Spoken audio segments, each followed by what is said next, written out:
A hand comes down. Not a fist. That would have almost been easier to watch. What comes down is a grip. Controlled. Deliberate. Landing on the collar of a 9-year-old boy who just dropped his lunchbox in a school parking lane in Gangnam. The lunchbox made a sound. Plastic on asphalt. Small. Ordinary. The sound of a kid being a kid. The grip says something different. The grip says, nothing about you gets to be ordinary. Pick it up. Don't embarrass me again. The boy's name is Yi Jun. 9 years old. His hands find that lunchbox before the sentence even finishes. Fast. Practiced. The kind of fast you only get from doing this over. And over. And over. He doesn't cry. He doesn't flinch the way a kid flinches when something surprises them. He flinches the way a kid flinches when the body already knows what's coming and stopped, a long time ago, wasting energy hoping it won't. Every adult in that parking lane is looking somewhere else. A mother near the gate. Suddenly very busy on her phone. A crossing guard. Suddenly very interested in traffic 3 blocks down. A parking attendant, orange vest, walking toward the car to ask it to move. Stops walking. Studies the pavement. Because some men, you just don't walk toward. His name is Taesung. And one woman, 20 feet away, mop bucket on wheels, 3 hours left on shift. Doesn't know that name. Doesn't know what it means in 3 districts of Seoul. She knows one thing. She's seen that flinch before. And the last time she saw it. She looked away. She got off at her stop. She found out 3 days later what looking away cost. She is not doing that again. Her feet move. Not a decision. A completion. She stops between Taesung and his son. Looks up at a man whose eyes have the flat, settled look of someone who decided a long time ago that consequences happen to other people. And she says it. No raised voice. No performance. Hit your son one more time. I promise you'll pay for it. 5 seconds. Maybe 6. Taesung looks at her, not angry, not yet, something closer to recalculating. And one of his men shifts his weight, hand drifting toward his jacket. And Taesung lifts 2 fingers. Just 2. The hand stops. Taesung reaches past her. Opens the door himself. Puts Yi Jun inside. Looks at her one more time. Nothing in his face you could name. Gets in. The car leaves. She stands there. 3 seconds before she remembers she's supposed to be breathing. Okay. If your heart is already going right now, good. Because this is the part of the story where it gets harder before it gets better. A woman just threatened the most feared man in 3 districts of Seoul. And he just let her. You need to know why. Stay with me. Welcome to Afro-Korean Love Empire. If you love emotional Afro-Korean mafia romance stories, the kind filled with danger, forbidden love, powerful men, brave black women, and love that has to survive real pain, subscribe right now so you don't miss the next one. Stay with me, because what this cleaner just did in that parking lot will change a child's life, break open a mafia boss's heart, and start a love story neither of them saw coming. Somewhere across the city. A different building. A different kind of man hears about the parking lot. Before Taesung's car even reaches Songbukdong. His name is Seo Jun. He doesn't say anything for a long moment. Then he asks one question. Did he hurt her? The woman. No, sir. Did he have her followed? No, sir. He just let her walk. Seo Jun is quiet again. Longer this time. Because a man like Taesung doesn't let anything. Not without a reason. And Seo Jun has spent 4 years. Waiting for Taesung to have a reason again. He files it away. Doesn't act yet. Just watches the shape of it start to form. By that night, Taesung knew everything about her. Her name. Her shift schedule. The apartment in Itaewon. The money she sent home to Kumasi every 3rd Friday, same amount, same account, every time. Everything. And he hadn't touched her. That was the part nobody in his organization could make sense of. A woman with no connections. No protection. No last name that opened a single door in this city. Walks up to him. Says what nobody else in 4 years has dared to say. And he raises 2 fingers and walks away. His men don't understand it. Jun Seo doesn't understand it. Not yet. Why? Why does a man like Tae-sung, a man who's ended careers, buried problems, made entire families disappear from a city without a single police report, let a stranger walk away from him without consequence? You're going to want to keep watching. Because the answer is the answer to everything that happens next. His son. But you have to go back first. Just for a minute. Then we come right back to her. Incheon. 23 years ago. A 16-year-old. Skinny. Fast. Already doing the thing most people take decades to learn, reading a room before the room knows it's being read. Tae-sung didn't choose this life. This life chose the parts of him nobody else wanted. An older man noticed him doing security for a card table behind a chicken shop. Said one sentence. You're smarter than this corner. Come up. He came up. 11 years. Watching everything. Saying almost nothing. Becoming useful in small ways before anyone trusted him with bigger ones. By 32 he wasn't running a block. He owned the thing that owned the block. He'd learned something early. The most dangerous man in a room isn't the one holding the weapon. It's the one who already owns the room and hasn't bothered telling anyone yet. This is the man who, 23 years later, raised 2 fingers in a parking lot and let a stranger walk away from him without a single consequence. Hold on to that. Because the reason matters more than you think right now. Then Ji-yeon happened. A pediatric nurse. Met him at a wedding. The way people from completely different worlds always somehow find each other. Briefly. In someone else's celebration. She wasn't naive about who he was. Seoul has a way of telling you which names carry weight. She'd heard his. She just wasn't impressed by it. And she definitely. This is the part he never told anyone. She was not afraid of him. Not performing bravery. Genuinely. Structurally. Unafraid. She looked at him. The same way she looked at everyone else. Like he was just a person. Not a name. Not a reputation. Just a person. He'd spent 15 years perfecting the effect he had on people. She was completely immune to it. Not out of defiance. Out of indifference to the thing he'd built. He didn't know what to do with that. He'd never met it before. They married 18 months later. Yi-jun came 2 years after. 4 years. 4 years of a kitchen he actually came home to. A kid who heard the elevator and ran. A woman who'd hold his face sometimes. No reason, no occasion. And say. You don't have to perform for me. Not here. He didn't know what to do with that either. So he just stayed. And for a while. The only while in his whole life that's ever really counted. That was enough. It wasn't an accident. Ji-yeon's taxi got hit on the Mapo Bridge on a Tuesday night. She'd called him at 11:07. Said she was almost home. Said Yi-jun left a drawing on the table he absolutely had to see. She sounded warm. Tired. Like herself. The call ended at 11:09. The hospital called at 11:24. A man named Seo-jun, rival, at the time, running a competing network across 2 districts. Wanted to send a message. Not to kill.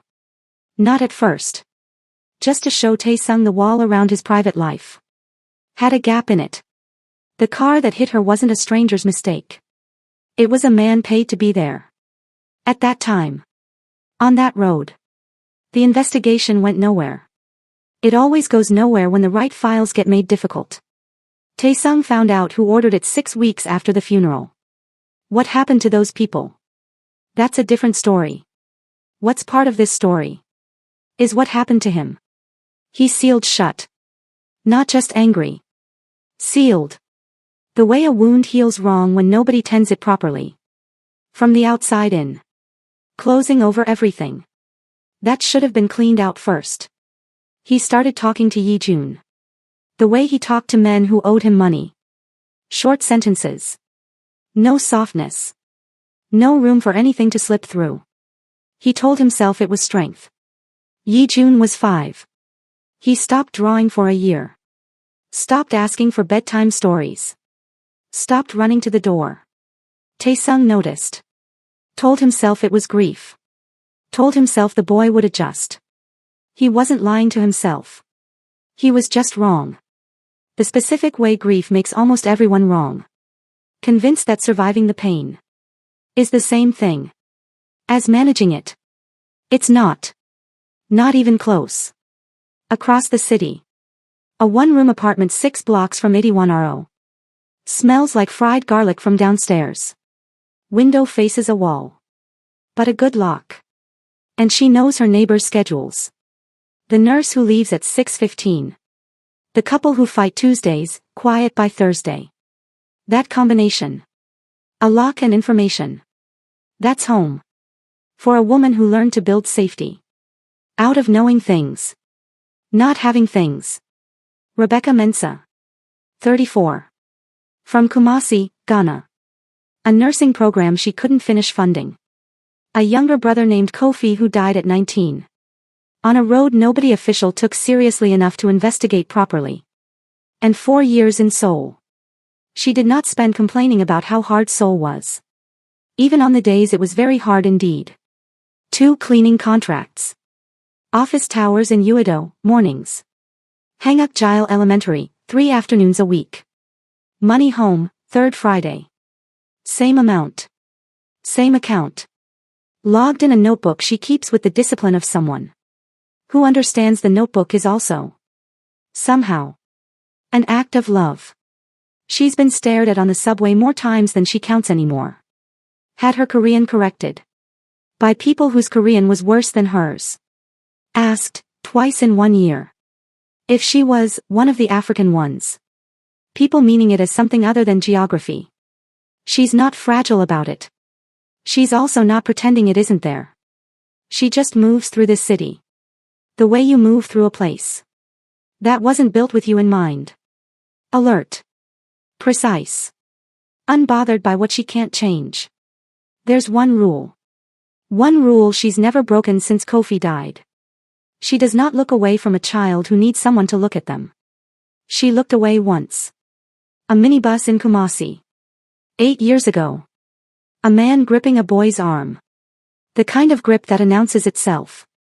Even from across a crowded vehicle. She told herself it wasn't her place. She told herself she didn't know the whole story. She got off at her stop. She found out 3 days later. The boy was his stepson. The arm had been the least of it. She stood in her kitchen. Stayed still for a long time. And at Kofi's grave, not long after. Whined through the acacia trees. Her mother's hand on her shoulder. She made herself a promise. Didn't say it out loud. Didn't need to. The next time. The next time she had the chance. To stand between a child and whatever was coming. She would stand.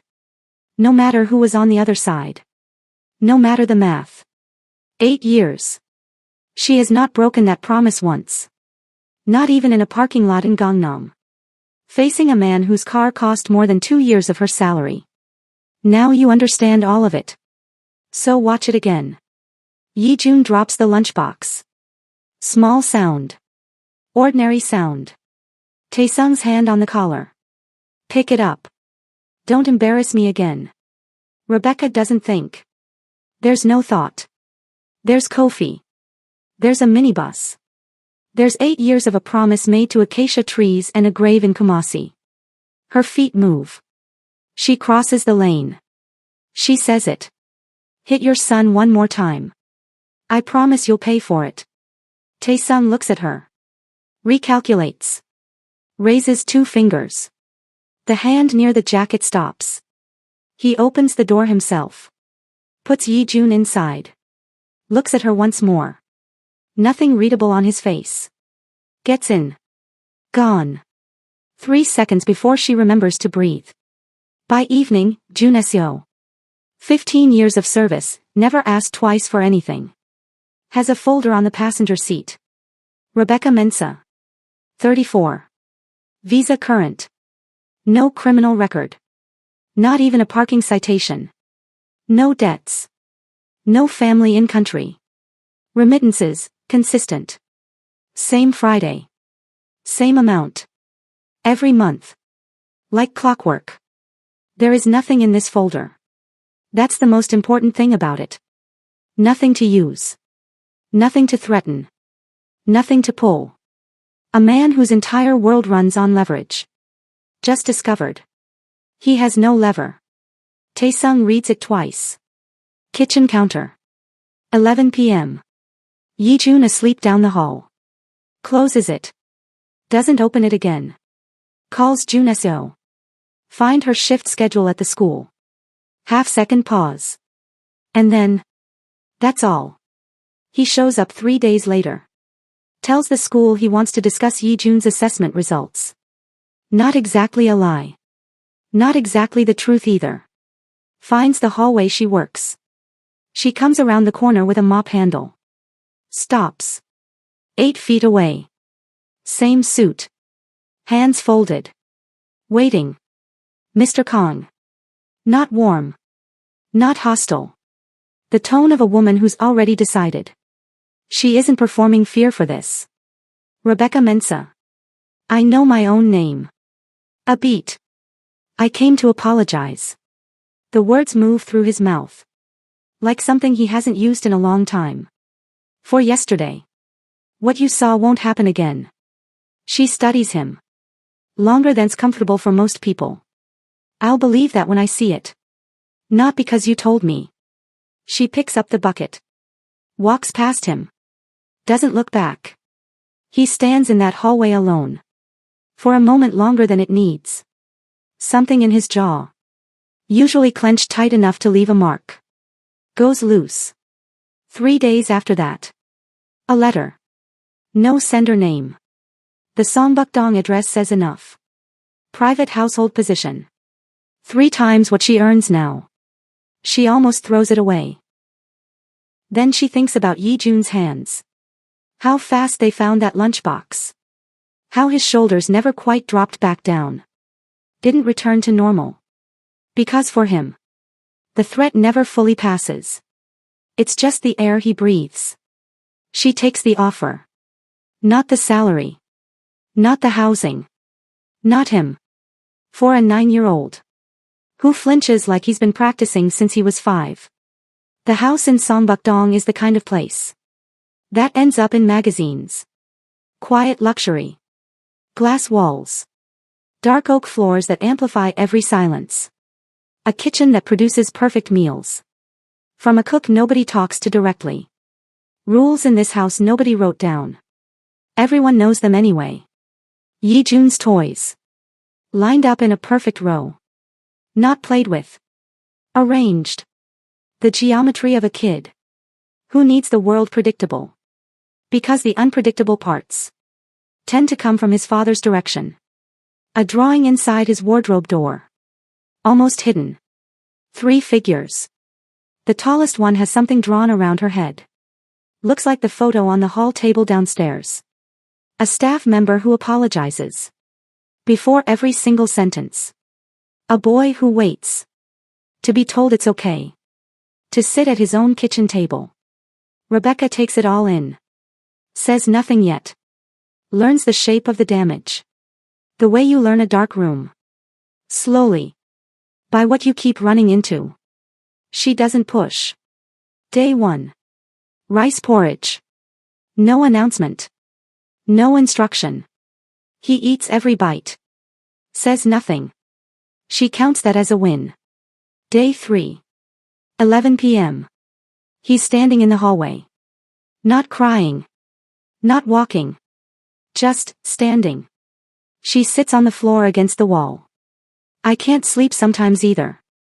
I usually just sit for a bit. 9 minutes. Then bed. Day 7. She reads to him. He picks the book. Korean folk stories. Spine retaped twice. She gets 3 pages in. He's asleep before the 4th. Day 10. A drawing on the table. No address. Just left there. A bowl of porridge. Steam. A small figure beside it. She puts it on the fridge. Taesung comes home. Stands in front of that fridge for 30 seconds. Goes to his study. Doesn't come out till midnight. They don't talk much at first. He nods in the hallway. She nods back. Once. 1 a.m. He finds her awake. Small notebook. Doesn't explain it. He doesn't ask. They share that kitchen for 40 seconds. He gets water. Leaves. She notices the cabinet latch in her room gets fixed. Nobody mentions it. She notices a driver appears outside her Itaewon building. Nobody discusses it. She notices the coffee stops having sugar in it. After she mentioned, once, in passing, that she doesn't take sugar. Small things. Or, not only small things. The gestures of a man who's run on leverage his whole adult life. Trying to learn a completely different language. Noticing without announcing. She files all of it. Doesn't act on any of it. She's there for Yi-jun. That's the line. She holds it. Both hands. 3 weeks in. Saturday morning. Yi-jun draws at the table while she makes eggs. A house. 3 figures. Rebecca in the middle. Himself, close, touching her shoulder. His father. Far edge of the page. Near the door. Outside the house. Not in. He leaves it. Goes to watch TV. She's still looking at it when Taesung walks in. Coat still on. He looks at her face. Then the table. Picks it up. Stands there a long time. Long enough the eggs go cold. Then. Quiet. Not to her. To the room. She used to draw with him. Ji-yun. Every Sunday morning. 2 hours on that floor. I'd watch from the doorway. A pause. I was always watching from the doorway. Rebecca lets the silence sit. Then, plainly. He didn't put you outside to punish you, Mr. Kong. He put you there because that's where you've been. The door's right there. Nobody's keeping you on that side but you. Nobody has said something that true to him. In 4 years. He doesn't answer. Takes his coat to his room. That night. 8:30. For the first time. Longer than Yi-jun can remember. His father knocks. Can I come in? Seo-jun's been watching since week 1. He's not louder than Taesung. He's sharper. In one specific way. He understands men like Taesung. Don't fall to outside force. That just gives them something to push against. They fall when something goes soft. At exactly the wrong moment. When they've stopped expecting the attack. From that direction. He sees the drawing on the fridge. Drone footage. Child's art on a fridge. That hasn't had any in 2 years. He sees Rebecca's building in a driver's log. He sees Yi-jun near the school gate. Shoulders different. Lower. Looser. And he understands something. Taesung's own men haven't put into words yet. She isn't his weakness because he wants her. She's his weakness. Because she's turning him back into a man. Who has something to lose. A man with something to lose. Is a man with a pressure point. And Seo-jun. Has spent his entire life. Knowing exactly where to press. He doesn't move yet. He just decides. He's going to. He starts quiet. A note under her door. 3 words. Know your place. Then smaller things. Groceries, every item spoiled. A tire that goes flat at exactly the wrong moment. A man on the subway who stands too close. Gets off at her stop. Walks 3 blocks her direction. Before peeling off. Not accidents. Architecture. He's building the feeling of a city closing in. He knows how it works. A woman who feels unsafe enough. Doesn't need telling to leave. She removes herself. Takes the problem with her. Rebecca notices every piece of it. Tells Taesung none of it. Tells Juneseo. Because she's learned. He handles things the way she handles things. Quiet. Complete. Before it needs to get loud. He's already building his own file. 15 days in. Quietly. Thursday evening. Yi-jun had a bad day. Not dramatic. Quieter. A teacher raised her voice. Hit something old in him. The whole day came apart from there. Taesung comes home to a closed door. Rebecca in the hallway. Glass of water. Waiting. What happened? She tells him. Go in, she says. He doesn't want. Go in anyway. Not to fix it.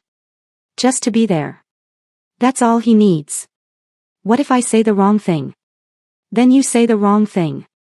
Then you say sorry. Then you try again tomorrow. That's the whole process. There's no other version. He's quiet. She says the thing she's been holding. Mr. Kong. Your wife spent her career making children feel safe. And then she was gone. And you became the thing she'd have fought against. Not because you're a bad father. Because grief did exactly what grief does. Sealed you so tight. You couldn't feel his pain either.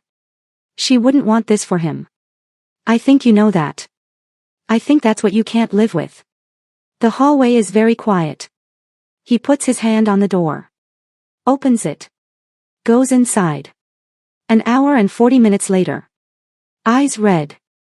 Says nothing to Rebecca. She asks nothing. Next morning, Yi-jun sits at breakfast. Beside his father. Not across. Beside. First time in 2 years. For one morning. Everything in that house is exactly right. It will not stay that way. Rebecca's apartment burns Friday night. She's not in it. Stayed late at the house. Yi-jun's school project ran long. Call comes at 11:14. The building survives. Her room doesn't. The notebook. The photos of Kofi. The originals, not copies. Her mother's perfume. Gone. All of it. She sits in Taesung's kitchen. Midnight. Hands flat on the table. Not crying. Still. The same stillness Yi-jun used to use. Taesung doesn't say it'll be okay. Doesn't offer money. Just sits. I know who did this, he says. I know, she says. A pause.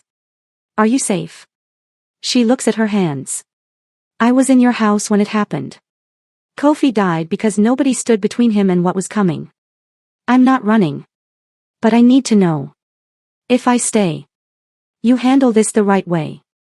Not your old way. What's the difference? The difference, she says, is one leaves Yi-jun with a father. And one doesn't. Morning after the fire. Jun Seo lays out the file. Hasn't slept. Doesn't look like it. Surveillance footage, 2 buildings down her street.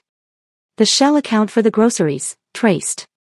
The arson report, accelerant pattern, 2 points of entry, no electrical explanation. 3 intermediary accounts converging on one source. 2 witnesses willing to talk before they change their minds. Not a body count. A case. Built right. The kind that holds. Taesung reads it twice, standing. Closes it. Get the lawyers. And the right detective. Already arranged, Jun Seo says. No hesitation. Wait. Before we go any further. You need to know something. Taesung has a choice in front of him right now. That he has never once made in 20 years. The old version of him. Handles this with his own hands. Quiet. Permanent. Nobody ever finds the body. The new version. The one Rebecca spent months building, one bowl of porridge at a time. Has to choose something slower. Something that costs him control. Which version wins? That's what the next part of this story decides. If you want to see it, and trust me, you want to see it. And if you haven't subscribed to Afro-Korean Love Empire yet, this is the moment. Because what happens next changes everything about who this man becomes. Let's go. The case moves faster than Seo Jun planned for. That's the risk of being strategic. It works until someone across the table is more strategic. Arson lands first. Then fraud. Then the intimidation chain, timestamped. Then witnesses, 2 from his own network, who'd been quietly deciding for a while. They weren't loyal to a man who used children and grieving women as leverage. The arrest happens in a hotel lobby. 3 associates watching. A camera at the right angle. Taesung isn't there. He's at Yi-jun's school. Chair too small for him. No cufflinks. No tie pin. The suit a parent wears, not an operator. Watches his son point to a drawing. A house. Everyone inside at this time. This is my family. 7 months later. The courtroom is smaller than people expect. Wood paneling. A judge who's already read everything twice. Seo-jun stands when his name is called. Doesn't look at Taesung, sitting 3 rows back. Doesn't look at anyone. The charges read out, one after another. Arson. Fraud. Conspiracy to intimidate. The financial trail. 2 former associates' testimony, given freely, on record. The judge doesn't raise her voice. Doesn't need to. 22 years. That's it. That's the whole sentence. Both meanings of the word. Seo-jun doesn't react. Or maybe he does and it's just too small to see from 3 rows back. Taesung watches them take him out the side door. No handcuffs visible from this angle. Doesn't matter. He's not coming back for a long, long time. Taesung doesn't feel the thing he expected to feel. Not triumph. Not relief, exactly. Just quiet. The specific quiet of something finally being closed. The right way. The way Ji-yeon would have wanted it closed. Not with blood. With a verdict. He walks outside. Calls Rebecca. It's done, he says. I know, she says. Jun Seo already told me. I wanted to be the one to tell you. A pause on the line. Okay, she says. Then you told me. The change in Taesung doesn't happen in one scene. That's the point. It happens through accumulation. He learns Yi-jun likes eggs scrambled soft. He learns to knock and wait. He learns to say sorry when his tone is wrong. More often than he'd like. And to come back the next day. Without making the apology about himself. He takes Yi-jun to the Han River. A kite the boy picked himself. Doesn't check his phone once. Leaves paper and pencils on the table every night. Because he's learned. Drawing is how his son thinks. Sits outside the door 3 times. Before he figures out how to just go in. 4th time. The door opens before he knocks. Appa. Just that. Just, father. The word lands in his chest. Like something held in escrow for years. Finally coming back to the person it belongs to. He kneels. Eye level. I'm here, he says. In Korean. Quiet. I'm not going anywhere. The moment Rebecca knows. It isn't dramatic. No music. No weather. A Sunday. Yi-jun asleep. Taesung in the kitchen, making the juk again. Wrong twice already. 3rd attempt on the stove. Her instructions on the counter. Korean. With little phonetic English in the margins. For the parts he wasn't sure of. He's squinting at her handwriting. Like a man who hasn't had to read instructions. For anything. In 15 years. She watches from the doorway. Feels the thing she'd built a wall around not feeling. After Kofi. After everything Seoul cost her to survive in. She lets herself feel it anyway. 3 weeks after the verdict. A Saturday. Yi-jun's at a friend's house, first sleepover he's ever asked to go to himself. Taesung asks Rebecca to walk with him. Not the garden. The Han River. The same spot they flew the kite. He stops. Doesn't say anything for a second too long. I rehearsed this, he says. 3 times. In the car. I sounded ridiculous. She almost laughs. Doesn't. Waits. I'm not good at asking for things, he says. I've spent my whole life either taking what I wanted or building it myself. I don't know the right words for this. He reaches into his coat. Not a box. Not yet. A small velvet pouch. His hands aren't steady. Taesung's hands. Not steady. My grandmother's ring, he says. It's not, it's old. It's not flashy. I thought about buying something new. Something that looked like what I am. And then I thought. No. You didn't fall for what I am. He gets down on one knee. By the river. No staff watching. No driver waiting at a distance. Just him. Rebecca Mensah.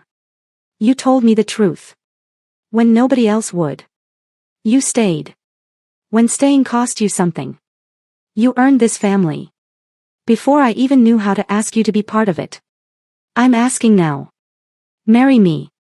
She's quiet. Long enough that a boat passes on the river behind them. You said I wasn't done earning, he says, quieter. I know. I know I'm still not. But I wanted to ask anyway. Because some things. You don't wait until you're perfect to ask for them. You ask. And then you keep earning it. Every day after. Rebecca looks at him. At a man kneeling on a riverbank. Who once raised 2 fingers. And stopped a man's hand. Without raising his voice. At a man who learned to make porridge wrong. 3 times. Just to get it right. For a boy who isn't even his by blood. And is entirely his by everything that matters. Yes, she says. Just that. No speech. No hesitation. Yes. He doesn't move for a second. Like the word needs a moment to actually land. Then he stands. And she's laughing now. Really laughing. And he's holding her face the way Ji-yeon used to hold his. And somewhere on the other side of the city. A 9-year-old boy is asleep at his first sleepover. Having absolutely no idea. That his family just got bigger. In the best possible way. 2 years after that. A baby girl in the house in Songbukdong. Taesung holds her the way a man holds something. Where the stakes are the highest they've ever been. And he knows it. Her name is Jian. First character from Ji-yeon. Second meaning, peace. Yi-jun named her. Stood in the nursery doorway. Serious. The way he gets when something matters. I think Yama would like it. If the baby had part of her name. So she doesn't feel left out. Rebecca looked at Taesung. Taesung looked at his son. Crossed the room. Knelt down. Hand on Yi-jun's shoulder. Not directing. Just resting there. Perfect, he said. That's exactly right. Rebecca didn't walk into that parking lot to save anyone. She walked in because of a promise. A grave in Kumasi. 8 years before any of this. A promise that the next time. She would stand. She didn't know she was also standing. Between a man and the last version of himself. Worth saving. Taesung didn't become a good father. Because someone loved him into it. He became one. Because someone told him the truth. And stayed. While he figured out what to do with it. Yi-jun drew his father inside the house. That was all. That was everything. Some stories end with justice. Some end with revenge. This one ends with a man on one knee by a river. Hands shaking. Asking for something. He used to think he could only take. It ends with a boy. Who no longer flinches. When someone he loves. Walks through the door. If this story found you somewhere real. Drop Jian in the comments. That's our word today. And if there's someone in your life who stood for you once. Tell me who. I read every single one. Which part of the country are you watching from? I love knowing who's in the room with me. Like this if you believe love is something you earn. Subscribe to Afro-Korean Love Empire. We'll see you in the next one.